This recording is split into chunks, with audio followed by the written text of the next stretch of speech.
You're listening to Civic Media. You can tune into any of our live shows on any radio station across the state with the Civic Media app. Find us in your phone's app store and listen anytime, anywhere.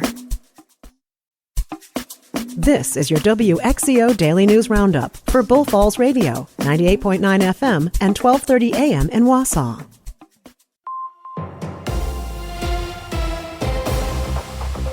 For WXCO News, I'm Brittany Merlot. In a posting on a social media site, X, billionaire and friend of the Donald Trump administration, Elon Musk, announced that a voter named Scott A. from Green Bay is the first $1 million winner for signing a petition to oppose activist judges. Lisa Hale has the details.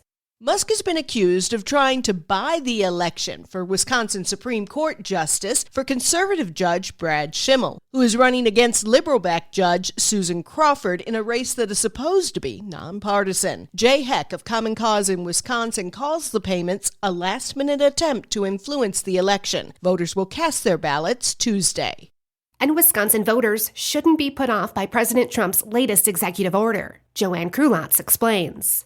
Trump's executive action requires providing proof of citizenship to register to vote in federal elections. Jay Heck with Common Cause in Wisconsin said Wednesday that the April 1st election in Wisconsin for the Supreme Court, for the Department of Public Instruction, and many, many local races is a state election, not a federal election. Heck said it's also unclear whether the order is constitutional and will withstand challenges in court. He said the intent appears to be to sow confusion ahead of Wisconsin State Supreme Court election, in which Trump has endorsed conservative Waukesha County Judge Brad Schimmel. Trump is also demanding that all ballots be received by Election Day. Ballots received later than that are not counted in Wisconsin. And Wisconsin Attorney General Josh Kaul has announced that the state will receive nearly $22 million from Kroger for its role in the opioid crisis. The company and the state came to a consent agreement last week. As a part of the agreement, Kroger will also be required to closely monitor its pharmacies and report suspicious activity with opioid prescriptions.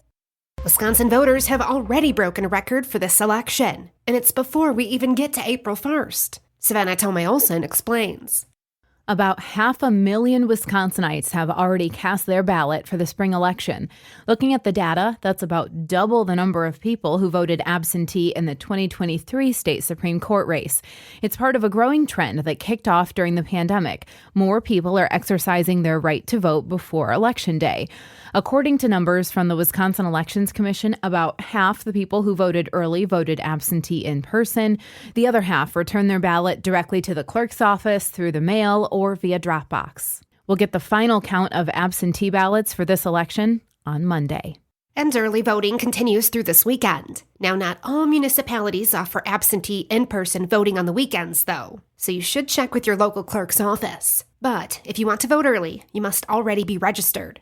And about 9% of Wisconsin adults have been diagnosed with diabetes. But even more may not know that they have it. Now you can find out for sure while donating to a good cause this month. Here's Melissa Kay.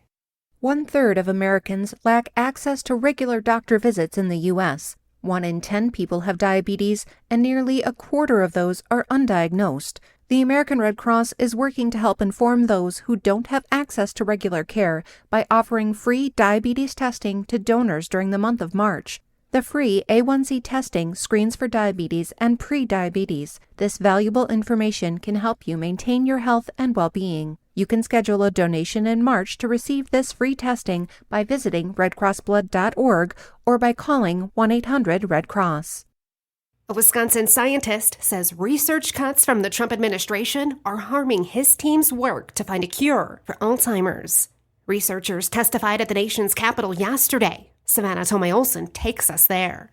The Trump administration is working to dismantle the National Institutes of Health, which provides more biomedical research money than any other organization in the world.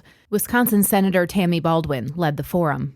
Without the NIH, there would be no cancer immunotherapy, no anti-overdose medications, no cutting-edge treatments. The Trump administration capped some research reimbursement at 15%. UW-Madison had previous agreements for the federal government to cover 53%. According to Baldwin, funding is now frozen for 14 Alzheimer's research centers across the country, and DOGE plans to cut 3,400 to 5,000 jobs at the NIH. Dr. Sterling Johnson leads Alzheimer's research at UW-Madison. Over 6.9 million Americans live with Alzheimer's today, a number that will double by 2050 without effective solutions. He says they're already feeling the impact of these cuts. There are delays in peer review and funding processes for some projects and centers. There are proposed cuts that threaten major ongoing studies, including treatment trials, risking the loss of millions of dollars already invested and setting our patients back. If these cuts go into effect, studies will be delayed and slowed. We will lose ground on hard-won progress. Every setback costs lives and quality of life. Wisconsin received almost $600 million in research funding from the NIH last year. A bill to authorize a sandhill crane hunting season has officially been introduced in the Wisconsin State Legislature again. It's the third time similar legislation has been introduced over the past 20 years, with the previous two attempts failing to make it to the governor's desk. Authorizing the hunt would also allow Wisconsin farmers to apply for state funding to cover crops lost to the troublesome birds. And it opens a cost-sharing program to treat crops with a seed coating deterrence. A hunting permit for residents would cost $20 under the bill. And when the NFL Draft 2025 comes to Green Bay next month, visitors will experience Lambeau Field and the Draft City Music Fest. Lisa Hale has the details. And they can sample that quintessential Wisconsin food experience, the Supper Club. The first ever Taste of the Draft will showcase menu classics while raising money for Gen Youth's efforts to end student hunger and food insecurity in Wisconsin. About 20 supper clubs will showcase their signature dishes at the event Wednesday, April 23rd at Schreiber Foods in Green Bay. Tickets are available online.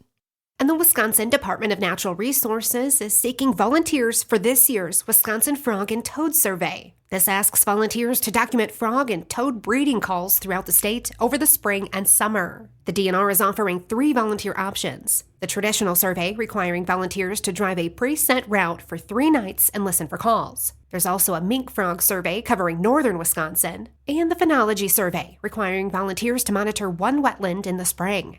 And be careful this weekend. A winter storm watch has been issued for Marathon County, starting Saturday night and lasting through Sunday evening. We're looking at significant ice accumulations that could make travel treacherous and nearly impossible. And the wintry mix is expected to flip to wet snow on Sunday. I'm Brittany Merlot for WXCO.